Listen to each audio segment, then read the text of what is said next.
여러분은 죽음이라는 단어를 떠올릴 때 어떤 느낌이 가장 먼저 드시나요? 아마 대부분 비슷하실 겁니다. 두렵고 불쾌하고 어둡고 피하고 싶은 감정이죠. 고통, 공포, 허무 혹은 모든 것의 끝. 그래서 우린 죽음에 대한 이야기를 꺼내는 것조차 불편해합니다. 사실 저도 지인들과 술자리에서 죽음에 대해 어떤 입장을 가지고 있는지 몇 번 물어본 적이 있는데요. 왜 좋은 날 분위기 망치는 이야기를 꺼내느냐 하며 힐난을 받은 적이 많았습니다. 물론 신앙이 깊은 분들은 적극적으로 자신의 믿음을 설명하시는 분들도 있기는 합니다만 대부분은 회피합니다. 그래서 오늘은 노년이 되어서 필요한 죽음을 바라보는 태도에 대해서 이야기를 해보려고 합니다. 사실 이미 우린 죽음에 많이 다가가 있는 연령대입니다. 평균 연령으로 따지자면야 아직 조금 여유가 있어 보이지만 왜 평균의 함정이라는 말이 있지 않습니까? 내가 그 통계적인 평균치의 삶을 산다고 누가 보장해 주겠습니까? 냉정하게 말해 사실 우리는 내일 갑자기 이 세상을 떠나게 돼도 그렇게 이상하지 않은 나이에 와 있습니다. 은퇴 후 우리가 삶의 무거운 짐을 내려놓고 소소한 행복을 추구하고 젊었을 때의 소중한 꿈을 찾아가는 여유를 즐기고 있는 매 순간에도 우리 의식의 바닥에는 이 모든 것이 한순간에 종말을 맞이할 수 있다는 본능적인 불안이 깔려 있습니다. 죽음에 대한 생각을 피한다고 나의 죽음이 해결될까요? 아닙니다. 피하는 것은 불안을 잠시 눈에 보이지 않게만 가려두는 임시 방편일 뿐입니다. 숨겨진 불안은 결국 어느 순간 임계점에 도달하여 그야말로 감당할 수 없는 포비아가 되어 우리를 덮칩니다. 해답은 오히려 직면해야 한다는 것입니다. 사실 젊었을 때는 죽음에 대해 깊은 관심을 갖기에는 눈앞에 우선 해결해야 할 과제가 산더미처럼 쌓여 있었습니다. 그리고 시간적으로도 아직 다소 여유도 있었고요. 하지만 노년이 된 우리는 이제 피하지 말고 맞서야 합니다. 마주해서 탐구하고 사유하며 진지하게 공부해서 자신만의 해답을 찾아내야 합니다. 그렇게 해서 단단한 죽음에 대한 관점을 정립해야 합니다. 이렇게 정립된 사생관은 노년의 불안을 잠재우고 비로소 현재에 온전히 집중할 수 있는 평온을 가져다 줍니다. 역설적이게도 삶을 소중하게 가꾸어 가기 위해서 죽음이라는 질문에 정면으로 맞서야 하는 겁니다. 물론 찾아낸 답이 정답이 아닐 수도 있습니다. 죽음 이후의 세계는 결국 인간의 인식 능력을 벗어난 불가지론적인 영역이기 때문이죠. 하지만 이성적 숙고를 거쳐 스스로 정립한 탄탄한 사생관은 우리 노년의 삶을 단단하고 평온하게 이끌어갈 수 있도록 해줍니다. 사실 대부분의 사람들 마음속에는 이미 자신만의 죽음관이 자리 잡고 있습니다. 문제는 그 신념의 근거가 생각보다 허술하다는 것입니다. 흔히 죽으면 끝이지 영혼이 어디 있어. 육체가 썩으면 의식도 사라지는 것이 당연해 라고 생각하시는 분들이 많죠. 이 생각이 틀렸다는 것은 아닙니다. 다만 이 확신의 근거는 유물론에 그 뿌리가 있다는 것을 말씀드리고 싶습니다. 우리는 살아가며 무심코 접하게 되는 정보나 지식들이 커다란 권위를 배경으로 하고 있을 때 그것을 비판 없이 자신의 기준으로 받아들이는 경향이 있습니다. 현대사회에서 과학의 발전은 그 이전과는 비교할 수 없을 정도로 짧은 시간에 우리 사회를 엄청나게 바꿔버렸는데요. 자연스럽게 거대한 발전의 핵심적 동력이었던 과학적 사고방식은 대항할 수 없는 절대적 권위를 가진 진리 인식 방법으로 자리를 잡게 됩니다. 그리고 이러한 과학적 사고방식의 뿌리가 고대 그리스 때부터 이어져 온 유물론입니다. 이렇게 해서 유물론적 관점은 나의 세계관으로 내면화되었고 나도 모르게 나의 죽음관의 배경이 되었던 것입니다.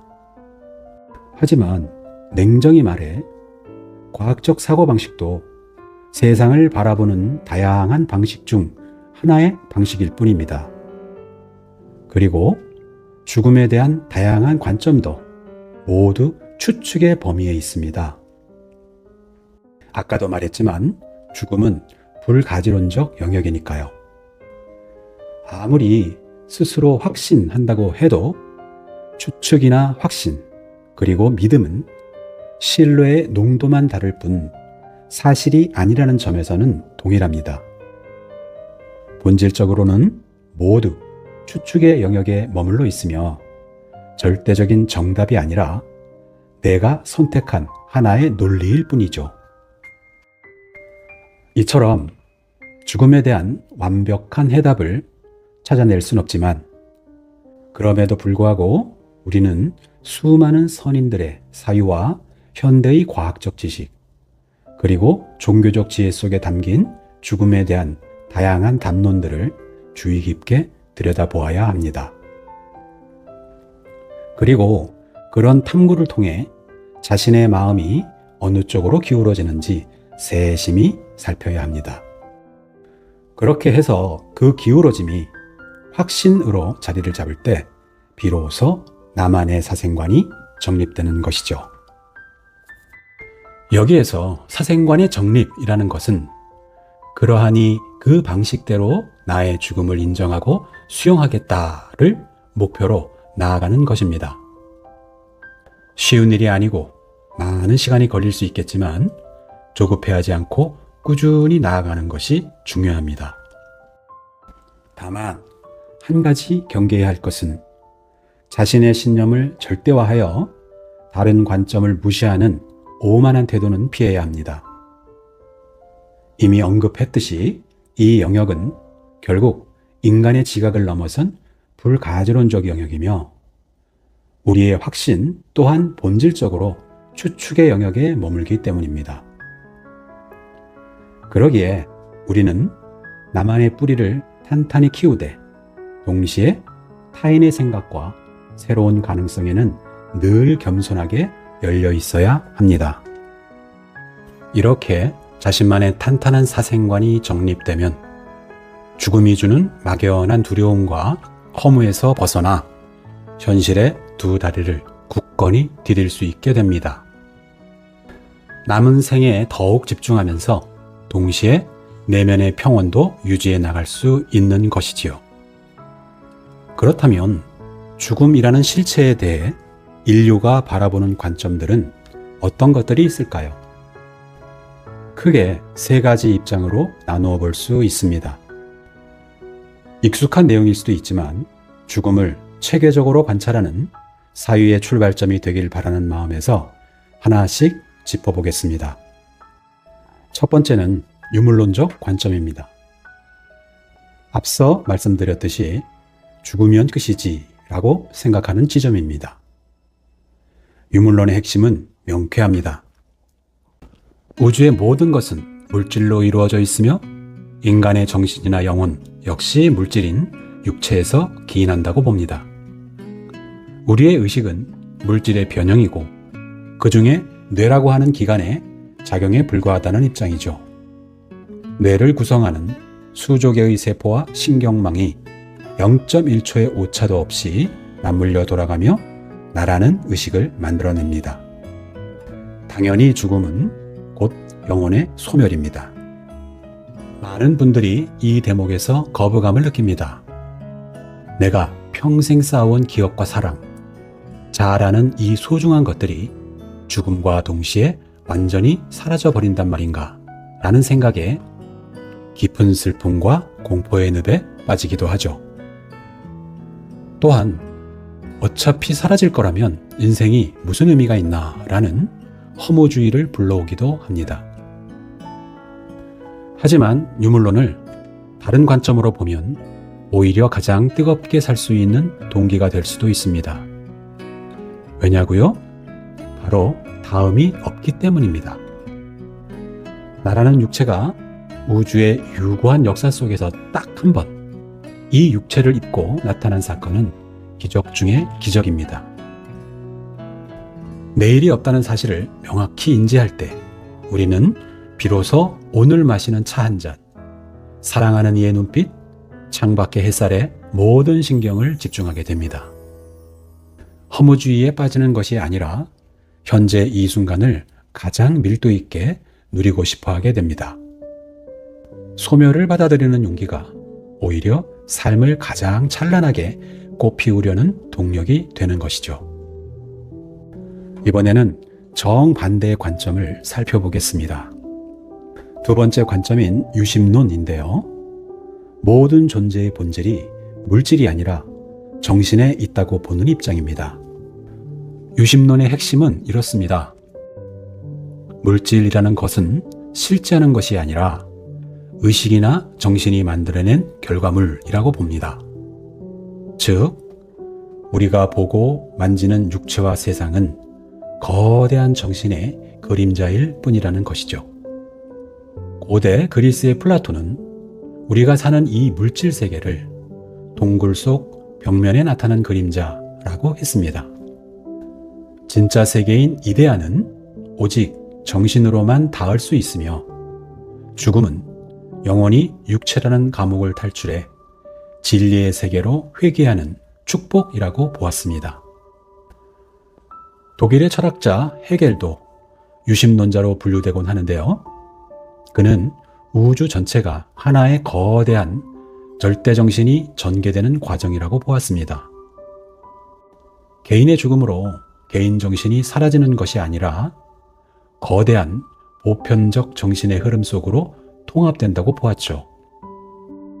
그렇다면 유심론을 믿는 사람들은 이 삶이 주어지는 이유를 어떻게 봤을까요? 주된 견해 중 하나는 바로 배움입니다. 영혼이 육체라는 제한된 환경 속에서 기쁨과 슬픔, 고통과 성취를 겪으며 한 단계 더 높은 수준으로 진화하기 위해 이 세상을 구성했다는 것입니다. 그러기에 유심론적 사생관을 가진 사람들은 고난 앞에서도 굳굳합니다. 지금의 시련은 내 영혼을 닦는 과정이다 라고 믿기 때문이죠. 죽음의 문턱에 섰을 때도 나는 이 삶에서 무엇을 배웠는가를 자문하며 마지막 순간까지 영혼의 성장을 도모합니다. 세 번째 관점은 심신이원론입니다.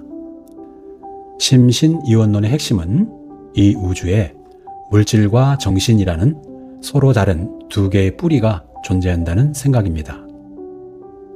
유물론이 몸만 있다고 하고 유심론이 정신만 진짜라고 한다면 이원론은 둘 다 존재하며 서로 긴밀하게 연결되어 있다고 말합니다. 이원론은 세상을 구성하는 독립된 재료가 물질과 정신 두 가지라고 주장하죠. 육체는 연장성, 기계적 결정론과 같은 물리적 법칙을 따르고 영혼은 자기인식, 불멸성, 자유의지 같은 비물질적인 법칙을 따르며 서로 영향을 주고받는다고 주장합니다. 우리가 살아있는 동안 영혼과 육체는 마치 운전사와 자동차처럼 하나로 움직입니다. 하지만 자동차가 폐차된다고 해서 운전사가 죽는 것은 아니듯 죽음이란 영혼이 육체라는 도구와의 결합을 풀고 분리되는 사건일 뿐입니다. 나는 생각한다, 고로 나는 존재한다 라는 명제로 유명한 데카르트는 인간을 두 부분으로 나누었습니다. 길이나 공간을 차지하는 연장성의 특성을 가진 기계적 신체와 사유라는 특성을 가진 영혼이 별개로 존재한다고 보았죠. 죽음은 기계인 몸이 멈추는 것이지 생각하는 영혼이 멈추는 것은 아니라고 봤습니다. 독일의 칸트는 그에 져서 실천 이성 비판에서 인간의 이성으로 사후 세계를 증명할 수는 없지만 엄연히 존재하는 도덕 법칙의 성립을 위해서는 영혼의 불멸이 반드시 요청된다고 주장했습니다. 몸은 물질 법칙의 지배를 받는 존재지만 인간의 영혼은 그 너머에 있다고 본 것입니다. 유심론과 이원론의 차이라면 유심론은 물질이 정신의 투영이라고 보는 반면 이원론은 몸과 영혼이 각각 실제하며 죽음 이후 영혼이 육체 없이 독립적으로 존재할 수 있다고 봅니다. 심신이원론은 죽음 이후의 인과와 심판 혹은 계속되는 여정에 대한 논리로 이어집니다. 몸은 분해되어 자연으로 돌아가고 영혼은 이 세상에서 행한 모든 경험과 기억을 고스란히 간직한 채 영적 세계로 가게 됩니다. 따라서 이원론을 선택한 사람들에게 죽음은 시험을 마치고 성적표를 받는 시간이거나 새로운 여행지로 떠나기 위한 환승역과 같습니다. 윤회라는 개념이 등장하는 지점이기도 합니다. 이 관점에서 보면 노년은 자신의 쇠약해지는 육체를 보며 슬퍼하기보다 육체라는 학교를 성실히 졸업하려는 학생의 자세를 갖게 됩니다. 죽음은 단절이 아니라 육체의 구속을 벗어나 영혼이라는 본연의 모습으로 돌아가는 장엄한 독립선언인 셈입니다. 지금까지 우리는 죽음에 대한 담론 3가지를 살펴보았는데요. 사실 죽음에 관해 이 3가지 관점 외에 다른 가정은 없을 듯합니다. 여러분에게 더 신뢰가 가는 것은 어떤 입장입니까? 그리고 그 신뢰의 이유와 근거는 충분히 검토된 것인가요? 이것이었으면 하는 희망이 아니라 이것일 수밖에 없겠구나 하는 본인의 의식이 이성적이고 합리적으로 기울어지는 입장을 묻는 것입니다. 노년에 들어선 우리에게 사생관의 확립이 절실한 이유는 분명합니다. 나만의 단단한 사생관이 없는 노년은 마치 거친 폭풍우 속에서 어디로 갈지 몰라 표류하는 낡은 배와 같기 때문입니다. 죽음이라는 파도가 칠 때마다 거부하고 두려움에 떨며 남은 생을 허비할 것인가? 아니면 내가 선택한 논리를 등불 삼아 당당하게 항해할 것인가? 그 차이가 우리 노년의 품격과 평온을 결정짓습니다. 만약 내가 유물론적 견해를 선택했다면 오늘 하루를 단 한 번뿐인 기적으로 여기며 정성껏 살아야겠다는 마음으로 살아가면 될 것이고요. 유심론이나 이원론의 관점을 선택하게 됐다면 내 육신이 조금씩 낡아가는 것을 영원히 익어가는 과정으로 기쁘게 받아들이면 됩니다. 어떤 관점이든 좋습니다. 다만 많은 사람들이 무의식적으로 내면화한 대중적이고 통속적인 관점이 아닌 내가 치열하게 공부하고 사색해서 정립한 나만의 철학이어야 한다는 겁니다. 그래야 그것이 나의 사생관으로 자리를 잡아서 내 삶을 안정되게 이끌게 됩니다. 이제 스스로에게 물어보십시오. 나는 어떤 지도를 들고 이 길을 걸어갈 것인가? 이 질문에 자신 있게 대답할 수 있을 때 죽음은 더 이상 우리에게 공포를 들이우는 괴물이 아닙니다. 오히려 우리 삶을 가장 가치 있고 의미 있게 만들어주는 동력이 될 것입니다. 오늘 이야기는 여기까지입니다. 다음 시간에는 더 좋은 컨텐츠로 찾아뵙겠습니다. 구독과 좋아요, 알림 설정 부탁드리며 여러분의 지혜가 담긴 댓글도 기다리겠습니다. 시청해 주셔서 감사합니다.